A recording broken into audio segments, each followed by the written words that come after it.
What's up guys, Tom with VERUS Engineering, and today we're going to be going over how to install your gas cap cover.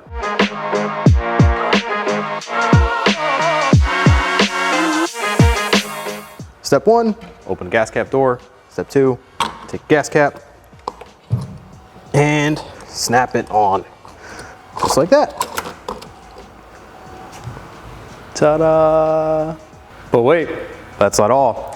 Gas cap cover also fits the first gen 86 platform as well.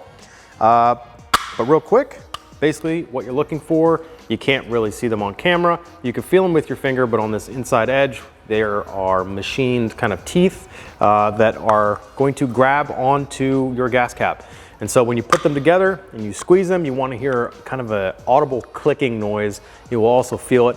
Ours doesn't do it anymore. Maybe you could see right here, the cap is kind of worn down. So, but just wanted to, oh, I got a little one there. Just wanted to clarify that for you guys. So that the next time you go to take your gas cap off the car, the cover, I put it on backwards. The cover doesn't come off. So that's gonna wrap it up for the installation of the gas cap cover on your GT86 BRZ FRS GR86. And until next time, we'll see you later.